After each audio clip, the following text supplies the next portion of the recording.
Hello everyone, welcome back. Today we're gonna do best guns for the 2023 apocalypse. Okay, so I did this video last year, and I've got some great news for you guys. The guns from last year to this year did not change. Okay, so the same guns I showed you last year as the best guns for the 2022 apocalypse remain the best guns for the 2023 apocalypse. And they've pretty much been like this for a very long time, which should give you guys a lot of confidence in these guns. Okay, let's start off with the number one gun, which again should not surprise anyone. AR-15. Okay, so it does not have to be like a super expensive AR-15. It could be a Palmetto, it could be a Radical. I've tested a lot of these budget ARs. Most of them all shoot about one, with match grade ammo, right? With these 77 grain match kings, they all get about 1 inch at 100 yards. Okay, so basically, barrel and rifling technology has pretty much been very settled at this point. It would, when it comes to like building machines, right, that make these barrels and do the rifling, it would probably cost them more money to make a machine to make a barrel that's not so accurate. Okay, so I guess I'm thinking that the same barrels that they put on these budget guns are the same barrels that go on the high-end guns. And like I said, I've tested lots of them. They all get about 1 inch, right, with these match grade ammunition. And then if with the 18-inch barrels, I get like half-inch groups at 100 yards. Okay. Number one gun, AR-15. Get a railed one like this. You're gonna, most important thing, optic, right? Shooting is a seeing thing. Get one of these Holosun 510Cs, these big window optics. These are really ideal for basically moving and shooting, right? It allows you to be able to, stay on target. You could be in a moving vehicle. Really easy to stay on target with these big window optics. Get a magnifier behind it. This gives the gun, that capability to get all the way out to 500 yards. And then with these 77 grain match grade ammo, you can push well past 600 yards, even approaching 700 yards. Okay, so the ammunition is really what gives these guns their full capability. Okay? Now, granted, you're not going to be able to buy thousands and thousands of rounds of this 77 grain match grade ammo. So what you want to do is get something like 500 rounds of this, and then get something at least 4,000 rounds of the cheaper stuff, right? So of the 5.5, even if it's steel case, get a couple of thousand rounds of the steel case, get some green tips in there. You want to have a minimal of 4,000 rounds, right? This way you got 2,000 rounds for training, and practice, and then you got 2,000 rounds in reserve. Okay. Now, of that 2,000 round reserve, you want to have at least 500 rounds of this match grade ammo that gives this gun the capability to get out there past 500 yards. Okay, I've had this one out to 550 yards. So optic, magnifier, right? And these things, I think the gun was, I think, something like $500. This Holosun 510C, that comes in at about $300. Magnifier, I bought it at $200. Now they're coming in at about $150. Okay, you got to have backup sights. Okay, these are the expensive ones. These are the Magpul ones, the low profile ones. Again, these are backup sights. A lot of people bitch about how I have them in the front here and how they're close together. With this setup here, when I power down this optic, I'm still able to see I'm able to hit targets all the way out to 100 yards, even with this close setup over here. And it doesn't have to stay, like if my optics were to fail, I would move this and then just re-zero the rifle. Okay, so basically right now this is just a parking spot for this, for these backup sites, where it still works, and if down the road that the optic were to fail, I would just move it. But at least it's on the gun, and I don't have to go looking for it, right? It's on the gun, so that's why I keep it on the gun. This is just a temporary parking spot, but where it's also useful, where I can flip these up, and I can get hits out to 100 yards, okay? And also a light, okay? Now, I have other rifles where I put the light on the side, right, you know, with the pressure pads. I really prefer the pistol lights on top, okay? It doesn't interfere with my vision. When I look through here, basically that just looks like an A2 post, okay? So I can see over it. I like the fact that I can take it off easy. So in the daytime, if I want to lighten up the rifle, I can remove this. Or at night, if I want to lighten up the rifle, I can remove this. So that's one of the nice things that I like about this setup. This can come off easy and go back on easy. This can come off easy and go back on easy when I need it back on there, right? So that's why I prefer the magnifiers versus like the LPVOs. Even though I've got plenty of LPVOs, and I really like, if I know I'm going to be out there like from 300 to 600 yards, sure, I'll pull out a rifle with an LPVO with a 10x magnification. But for SHTF, I prefer this setup over here, right? We got optic, magnifier, backup sights, light, sling, right? We need the sling for rifle retention. This sling here is from Brash Tactical. I got it from Amazon. I really like it. It's like 20 bucks. It's a fast loop sling. I've got a number of these, right? And you can basically, and then if I want to loosen up, I put my thumb here, pull this back, and I can easily retrieve the rifle like that. Okay, so I really like these Brash Tactical $20, $25 slings. So this is again the number one gun for the 2023 apocalypse. It was on the list last year, same way. I recommend it again. The other thing I have here, I do have the extended charging handle. I have the extended charging handle because with the magnifier on here, it can be a little bit hard to get to, okay? However, if you take the magnifier off, these things here can kind of snag on shit. So you may decide that you don't want one that sticks out so much like this, and that's fine, but just be aware that these charging handles are very convenient until they start snagging on stuff, then they become a pain in the ass, okay? So this is a training gun that I use all the time, and it just makes sense for me to add that charging handle on there. I still have the original ones that came with it, the $10 ones. So maybe in in the actual apocalypse, if I see it snagging, maybe I would switch this out, for one that's a little bit more, that sticks out a little bit less, especially in the summertime, right? In the wintertime, you're wearing like a thick jacket, so you're not going to feel this point in your stomach so much. But in the summertime, you do kind of feel it a little bit. Okay, so this is the number one rifle, the AR-15. Doesn't have to be an expensive one. In fact, I definitely recommend, instead of getting like one expensive AR-15, get 2 or 3 of these budget ones, okay? And the reason is you can have like the $3,000 AR-15, top of the line, best AR they ever made. If it gets run over by a truck, it is worthless. It is useless, okay? So it makes a lot more sense, especially for the apocalypse, to have lots of these budget ARs that are easily replaceable. If one breaks, you just pull out another one. So definitely recommend having lots of cheap guns rather than like one expensive gun, especially when we're at the point now with AR-15 technology where even the cheap guns are highly, highly reliable, okay?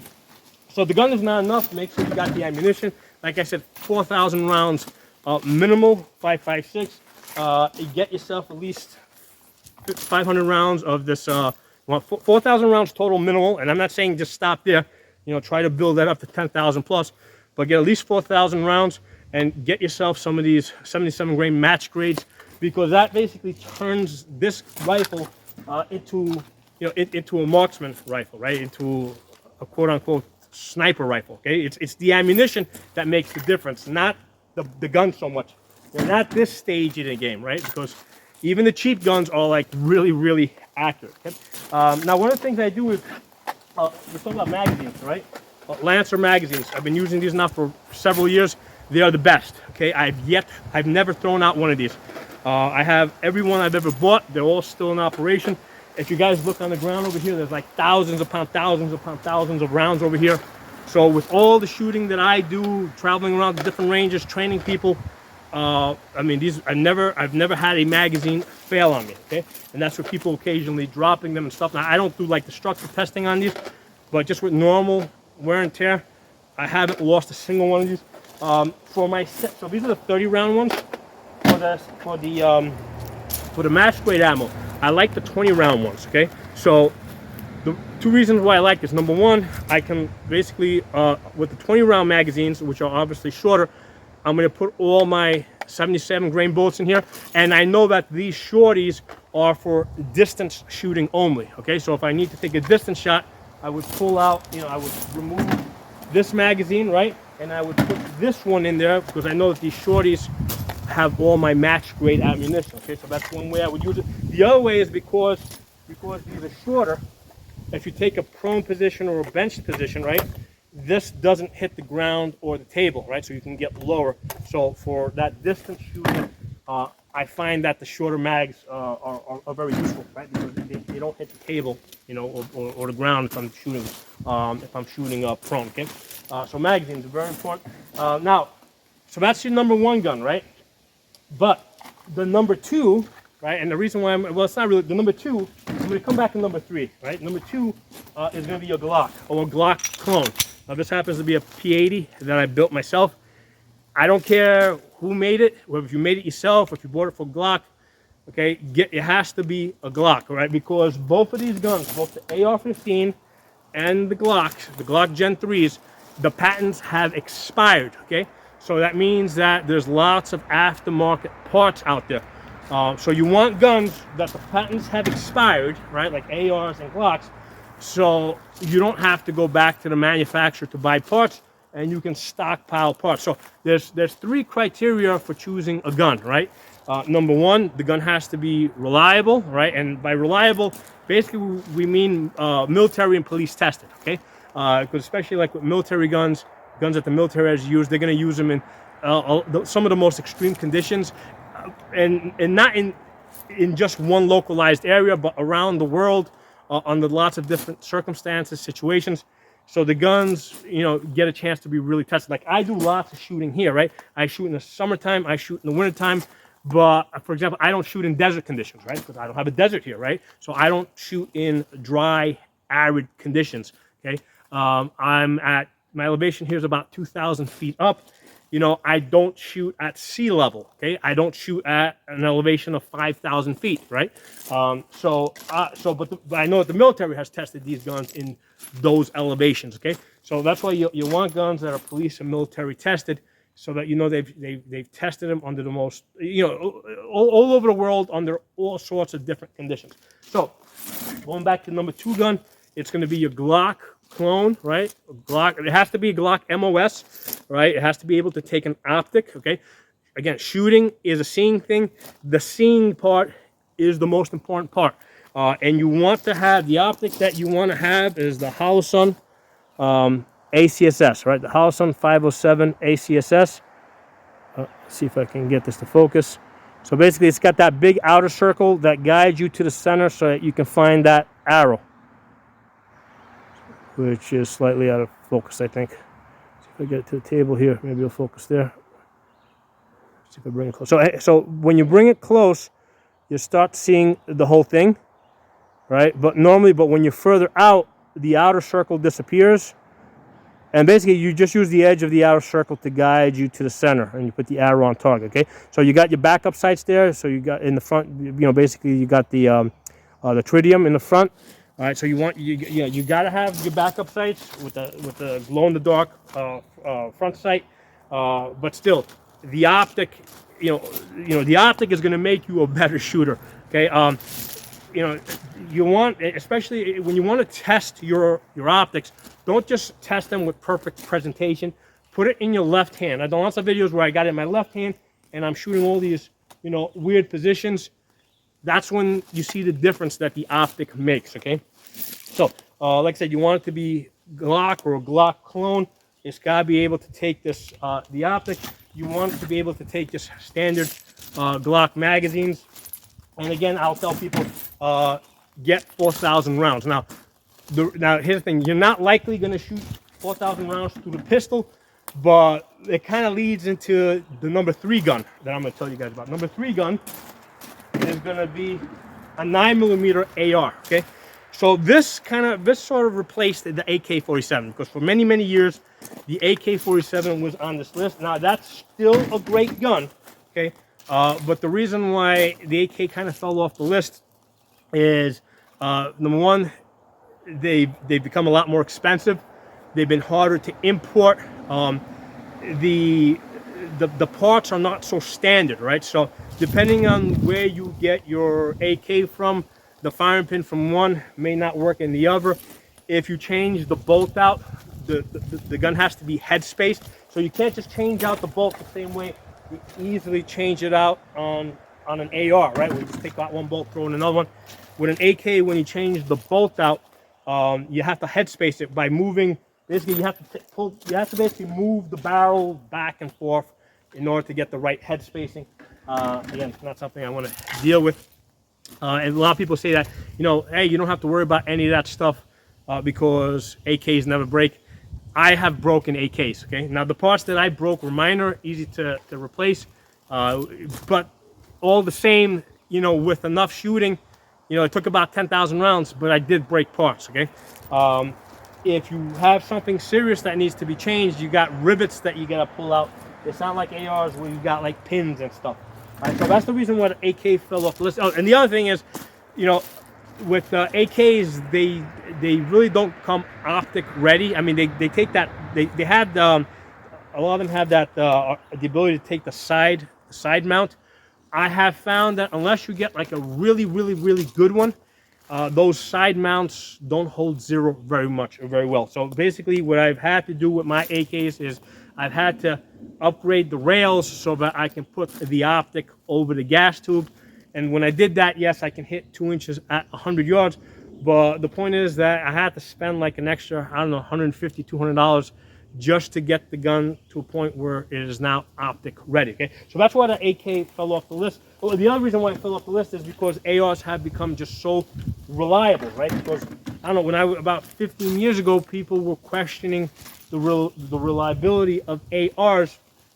What we didn't know at the time was the reason why ARs were sometimes not reliable was because of those cheap aluminum magazines, right? Sometimes the feed lips would get bent, and that would cause the gun to jam up. Okay, then PMAG came along with the with the PMAG, and then they fixed the magazine problem, and then all of a sudden the AR-15s became extremely reliable, and now with the Lancers they are like super reliable. Okay, so having done lots of shooting with ARs and AK-47s, I would say that both guns are about equally reliable at this point. Okay? So going back to gun number 3, the 9mm AR. The reason why this went on the list is because this takes the same ammunition and the same magazines as the pistol, as your Glock pistol, right? So the same magazine that goes in that goes in this, same ammunition. So this now becomes a very versatile gun, okay? You have the ability to add all the stuff that's on that gun, on this gun, backup sights, lights, magnifiers, all, sling. So this is a very, the gun is very flexible like that, right? So you've got the ammunition, you've got the magazines, you've got the magazines, right? You got the ammunition, you got the magazines. So it makes sense to have the gun as well, okay? Especially when it's so flexible that you can take the stuff, some of the things off of that and put it on that. Now, I mentioned this the last time I did this video, in an apocalypse type of situation, a lot of people think that they're going to be deer hunting, okay? The deers are going to become extinct overnight, okay? What you will most likely be hunting is wild dogs, okay? Because the dogs are going to start, the dogs and the cats, they're going to start eating the corpses, and they're going to start multiplying, okay? So dogs are really good would be really good at surviving in an apocalypse type of situation. Now, obviously, it's not going to be the little toy dogs, right? It's going to be more of the wolf-like dogs. But they're gonna feed, they're gonna multiply, and that is highly likely that that is what you're going to be hunting.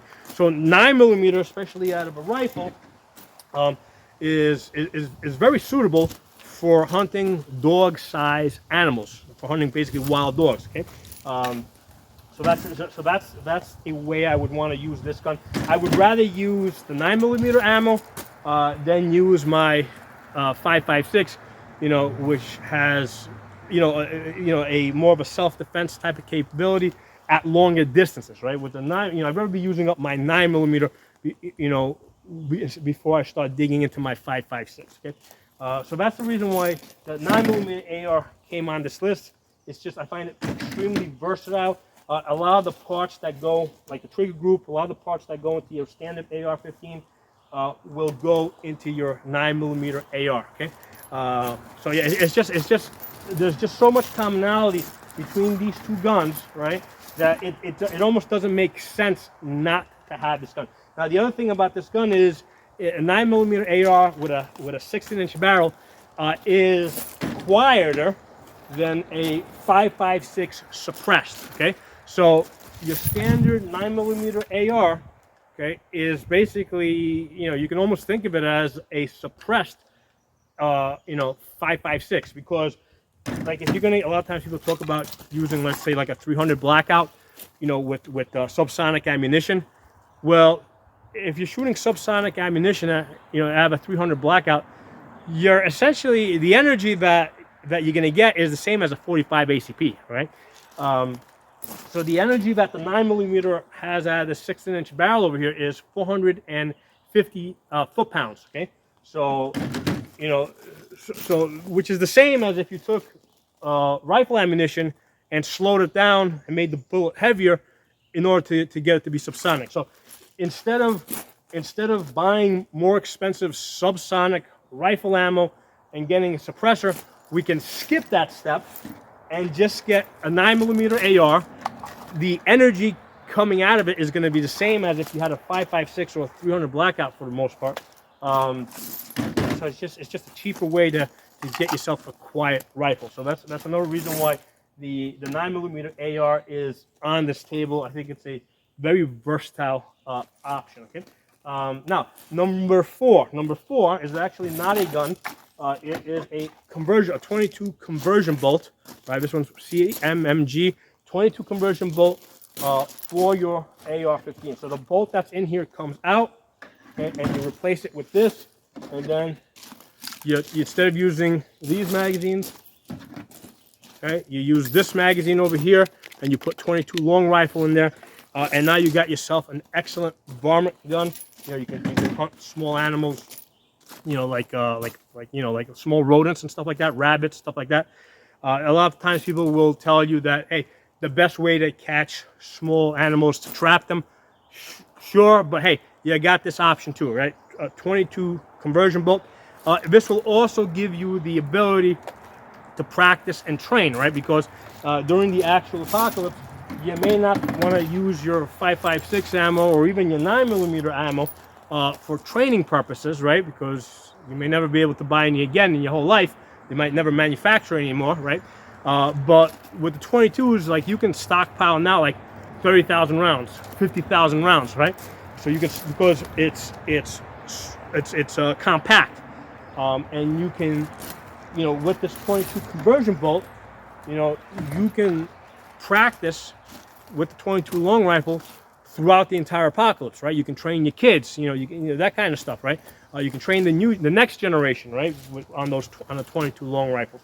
So that's why the 22 conversion bolt is on this table. That's like that's basically gun number 4, right? Gun number 4 is your 5.56 AR with a 22 conversion bolt in it, okay?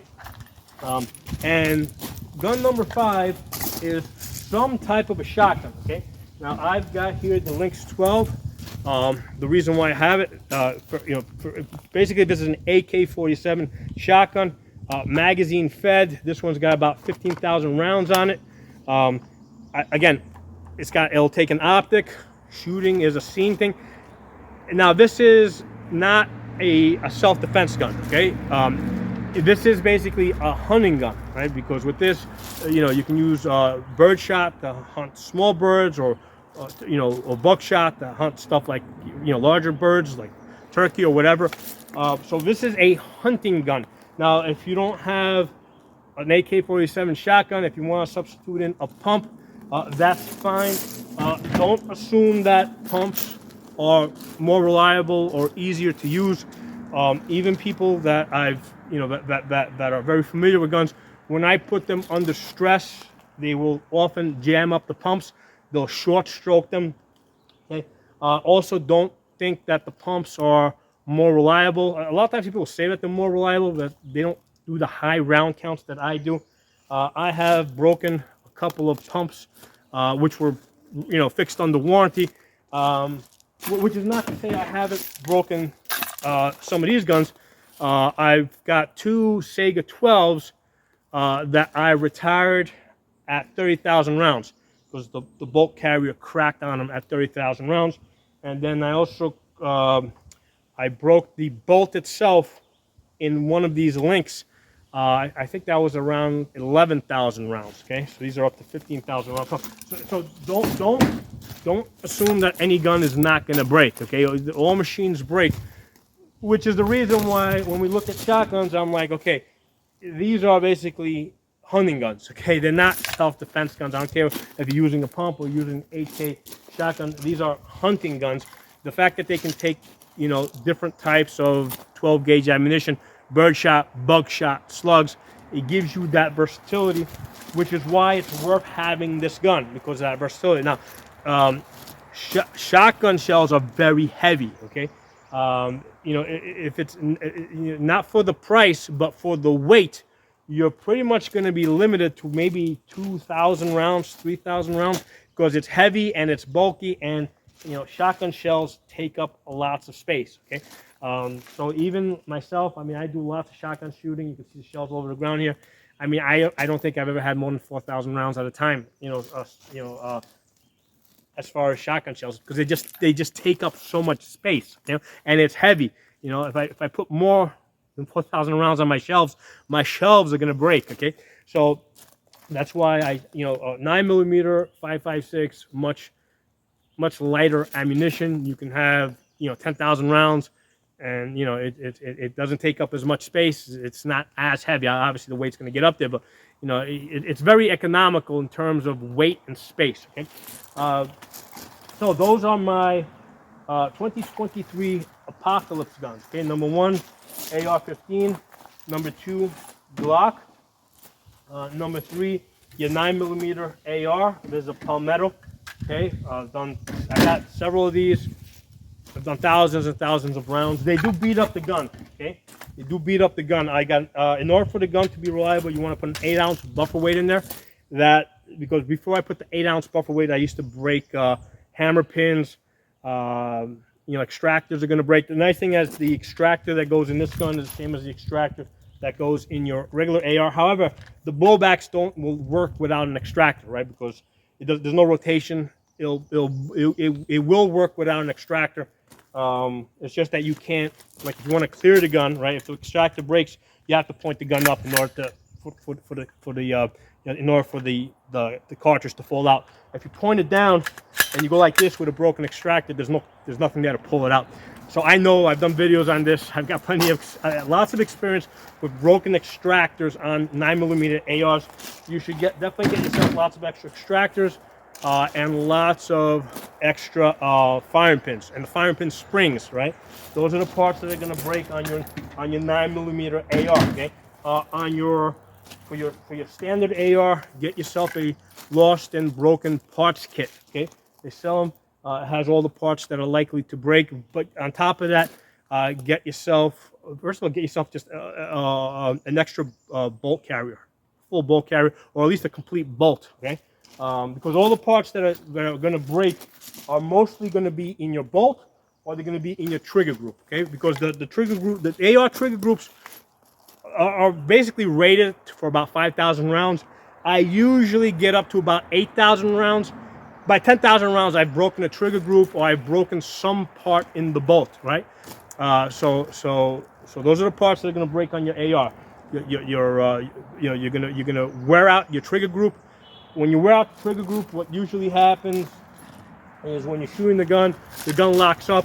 A lot of times, if you flip the safety, if you're in the fire position, put your safety on, put your safety off, that will unlock it. Okay. The other way that the trigger group will start failing is that you'll start getting like 2 and 3 round bursts. Okay. Because basically your disconnect is wearing out. So yeah, just have extra trigger groups. And then as far as you're gonna wear out your firing pins. I broke several firing pins. Gas rings you're gonna wear out. Extractors are gonna. Although I sometimes they'll break. I don't go through too many extractors on ARs. But have extra extractors. But it's usually the trigger group and the parts inside the bolt that are gonna break. Okay. With the Glocks. What do I break on this? I got one factory Glock that went up to 75,000 rounds before anything broke, and the thing that broke was the trigger spring. Okay, and then it's funny. It went 75,000 rounds the first time, and then the trigger spring broke again 20,000 rounds later at 80. So it broke at like 95,000 rounds. So on the Glock Gen 3s, the trigger spring will break. The firing pin head break. What else? I think that's mostly the parts that have broken on the factory Glocks. If you've got aftermarkets like this, do yourself a favor. Just get a complete lower parts kit and a complete slide parts kit. This way you've got all the extra parts of anything that could possibly break. And then on top of that, get yourself some firing pins and get yourself some trigger springs. Okay. So the nice thing about Glocks is they don't have too many parts. So if you get yourself a good lower parts kit, a good slide parts kit, you've got lots of extra parts. On the 9mm ARs, again, the parts that broke was the trigger group. A lot of these 9mm ARs, even though they're supposed to work with mil-spec trigger groups, they sometimes don't work as well.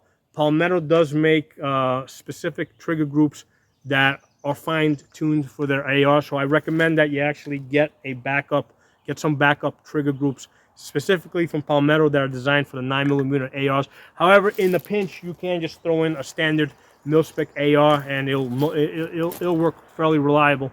So you're gonna break that. You can break firing pins. You're gonna break firing pin springs.